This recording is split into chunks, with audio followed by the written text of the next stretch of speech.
This is episode 148. Smarter Parenting welcomes you to our podcast series, The Parenting Coach for ADHD. Here to heal and elevate lives is your parenting coach, Siope Kinikini. Well, hello, everybody. Welcome to the ADHD Smarter Parenting Podcast. I'm your host, Siope, and thank you for joining us wherever you may be on your day. I hope everything is going well for you. Things are going really well for me. And today's topic, we're going to talk about time management and ADHD. And I'm going to share my own personal experience with this because I really had issues with time management, tasks, things that needed to get done in a timely manner. And I learned over the course of my own experience how to manage my time more wisely and be more effective in the things that I am doing. And this, I hope, will be helpful for parents to better understand that their children do struggle with tasks. If they have ADHD, it can be a big mountain to do a simple task that other children may find simple to do. But for a child with ADHD, it may be monumental. It may be a huge mountain for them to climb.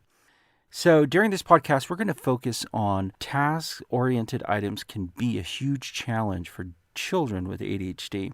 We're going to talk about some techniques related to time management that are helpful for people with ADHD. And then we're going to talk about the SODAS method. Now, during the last two podcast episodes, I have focused in on SODAS.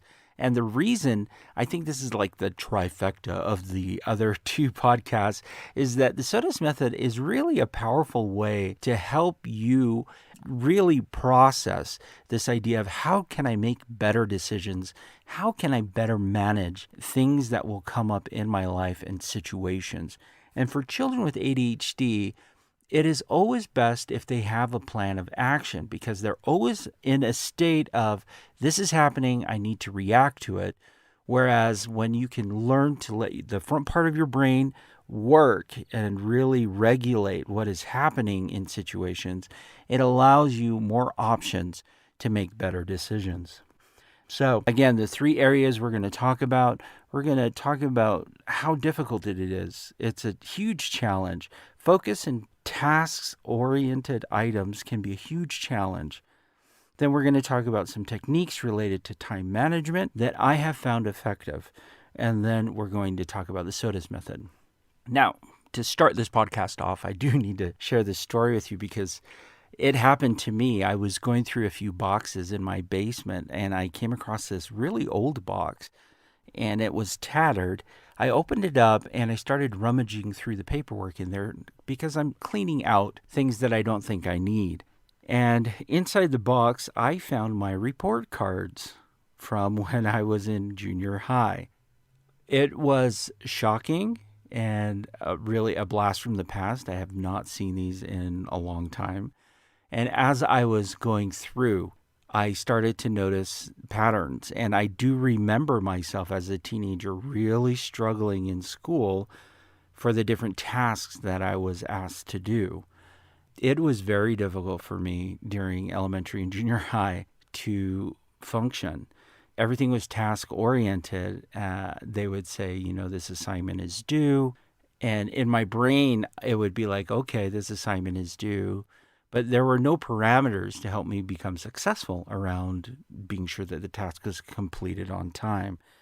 And this is a very characteristic trait of people with ADHD, is that it is very difficult for them to work through some of these broad general concepts of, okay, this is due in 2 weeks, because they are so distractible. Now, ADHD is mostly about executive dysfunction. And let me describe what executive dysfunction is. Executive function skills enable us to plan, focus our attention, remember instructions, and manage multiple tasks. Now, children with ADHD struggle with executive dysfunction. They struggle with being able to function in a way that they can complete goals that are either too broad, not specific enough, or don't have a time limit. And so when a parent is telling a child, hey, you need to clean your room, but you can do it later, when you say you can do it later, to an ADHD child, that means pretty much never. So it just escapes their mind. Whereas if you say something like, you need to clean your room, you have 5 minutes to do so, that helps to limit the parameters so that the child can at least understand, okay, there is a time limit to this task that I need to be able to work through. So people with ADHD do struggle with executive function. Individuals with ADHD are stuck in the present and have a hard time doing what will benefit them later. The benefit to doing tomorrow's task or an assignment for history or whatever it may be will be largely forgotten because they're so focused on the present. So, what's shiny? What's in front of me? Those are the things that tend to draw their attention and draw their focus. So these other tasks that are really general and more future-oriented are more difficult to do. Now, I, for example, as I looked at my junior high school career, and I'm going to call it a career, even though it looked really bad, I do want to say that it was shocking to me to see where I was and where I am now. Quite a change, and all I needed were some tools to guide me along this process, to help me not become so reactive, but to be proactive in my approach to getting things done and getting tasks taken care of, and managing my time. How do I manage my time more effectively? It does take some time for people to do some self-work in this area. And you as a parent, when you're working with your child, need to do some self-work in evaluating, okay, these are the strengths, these are the areas that are most productive. This is how it's going to work with him. Let's start structuring something to help guide him along this process so he knows how to manage his time more effectively. It was really shocking to look at my report cards back then. And in fact, I kept them. That's something I don't want to throw out because it does show progress over time. It took me a while to figure it out, but I did figure it out. And I'm grateful that I figured it out. However, it made me ask the question, what would have been helpful for me at the time? If a school counselor sat down with me at that time, what are the strategies that he could have given me that would have been more helpful so I would have been more successful in junior high? And that's the impetus of this whole podcast is what are the techniques related to time management that have been most helpful to me? There is some self-work involved. You have to be able to evaluate where are your strengths. What time of day are you most productive? You have to ask yourself that question. You have to ask your child that question. But you also have to observe your child. If your child has ADHD, what time of day are they most productive? There will be times when they're more irritable. A lot of parents are able to pick that out. And it's usually before bedtime, before dinner. You'll start to see this range of behaviors start to escalate. So sometimes it's in the morning. Every child's going to be a little bit different. So you evaluate when will your child be most effective. And then you have to evaluate, okay, is my child working off of difficulty in larger tasks? Is it not specific enough? So this is all the self-work. Self-work is evaluating where your strengths are. Okay, when your child can be most productive, you want to understand what tasks seem to be too big, what tasks seem to be too small. This is based off of your child, not off of what you think your child needs. It also revolves around how do you communicate this with your child? So how do you help your child through this process? It also revolves around time where you have to evaluate, when I give an instruction to my child, is there a time attached to it? And how much time? Am I saying do it later, where later can mean anything? Or is it very specific to, from 10 to 10:15? These are skills that people with ADHD need to learn because once they learn it, they become a powerhouse of effectiveness. And I am completely being serious. They can do the work of a couple of people if you can start to hone in on some of these areas. So you want to be specific to time limit.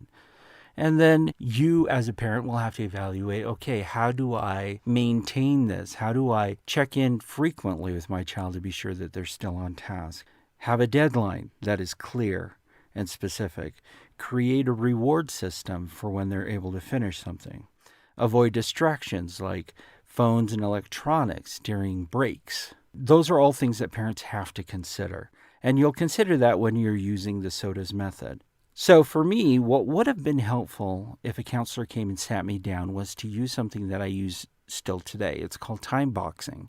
Now, if you don't know what time boxing is, it's actually very old. It's a format where you will schedule your day according to the time, not according to the tasks that you have to do.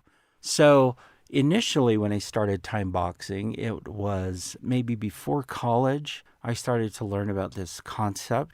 And what you do is you set aside a time limit, then you stick a task in the time limit, and that's all you're going to focus on. And even if you don't finish, that's all you're going to do in that time limit, because you can always schedule another time to come back and revisit it. So time boxing is something that a lot of people use. A lot of successful business people use time boxing as a way to manage their time. For me, what it looks like is I have done the inner work and I know that I am more productive in the morning. So I know as soon as I wake up, that is the optimal time to get things done. As the day wears on, I actually become less productive or less motivated to do things. I create a schedule for myself that has a lot of tasks that are done in the mornings. And what I did initially is I time boxed them for 15 minutes each, because I knew I could do anything for 15 minutes. But if I did it for more than 15 minutes, I tended to get bored or I would start to look for distractions. This time boxing technique, I would say, okay, for 15 minutes, this is what I'm going to do. Then for the next 15 minutes, I'm going to pull out the computer, answer emails, and then the next 15 minutes. And what I would do is be very specific to the time, not to the task, okay? So you're focused on the time. You're managing the time. And then if I needed to go back and revisit emails, for example, I would schedule another 15-minute increment into the day to answer those emails. And I would be able to move throughout my day in these time boxes. Now, scattered among the tasks, I also allowed myself some free time to do other things that were motivating to me. Now, I found, and this is part of doing the inner work, that jumping on my phone and checking social media or using an electronic device was not helpful and was not recharging, because I would always fudge my time on those and I would go beyond my 15 minutes. And it's easy to go beyond 15 minutes. If you think of the way that apps are structured, there rarely is a clock anywhere on the app that tells you how much time you're spending on there. So you could waste an enormous amount of time and not even know it. So I rejected that. Now my reward period, if I do the 4 tasks, that's an hour of focused, intentional work in my time boxes, then I will take a break and say, okay, I have earned 3 cookies and some milk, a glass of milk. So then I will reward myself with that, and then I will go back to the schedule and continue on with what I have planned for the day. Now, the time boxing for me is something that I have to do daily, and I usually do it the night before. I start planning out the day before, so I don't have to wake up in the morning and have to think so much about what's happening. And what I found is I initially started doing that in the evenings before I went to bed, and I realized that I actually could time box that schedule into the latter part of what I was working on. So instead of doing it late at night when I'm watching, before I watch a movie or before I fall asleep, I actually time boxed it into my work. So I will work the time that I need to, and then I set aside 15 minutes to plan for the next day, time boxing it in 15-minute increments. I initially started with 15, and then I increased it to 30 minutes for some tasks, but kept 15 for other tasks, depending on what they were. This technique served me super well when I was going to college. And let me tell you why. Because when I went to college, I found that when I was able to do it this way, everything would get done in a timely manner, and I could keep track of it. It became a natural part of my overall approach to how to work through deadlines and how to complete tasks and assignments, how to manage my time. how to be sure that I had additional time for other things. For people who struggle with ADHD, it's very important to come up with a structure in order to help them realize how they can best manage their time. So again, what I want you to do when you're time boxing is I want you to schedule. You want to schedule. You want to keep tasks simple. And if you need to start off with 15-minute increments, do it that way. If you need to do less time, do it that way. There's no rules specific to this. You can actually make them smaller or larger depending on your ability to focus. And then you want to interject activities in between these tasks that are reinforcing. Like for me, it was, having 3 Oreos and some milk. It was a nice way to break up the tasks. Those payoffs would come in handy because sometimes I felt like I was working towards it. And then when it came, I'm like, yay, okay, I reached it. And then I would start up again and focus in on additional payoffs. I needed to be specific about the time. And as a parent, you can also do this by checking the schedule frequently with your child, working on a schedule with your child frequently to help them understand the concept of time. So if you have a younger child that you're working with, you're going to probably use a timer in order to help them understand this concept of time. This is going to save you so much stress in the future because if you can be specific in your instructions, give a time limit that's reasonable, and your child has this concept of what time is, like they understand, okay, 15 minutes is this, 30 minutes is a show that I watch on TV, then they're better able to complete tasks because they have a point of reference. Implementing this as early as possible will be very helpful for your child if they have struggles with time management and ADHD. This is definitely going to lead into the discussion of using the skill of SODAS, or decision making, in order to plan this out. Now, SODAS is a skill that is available on the Smarter Parenting website. There is a video you can watch. It walks through each of the steps of the SODAS method.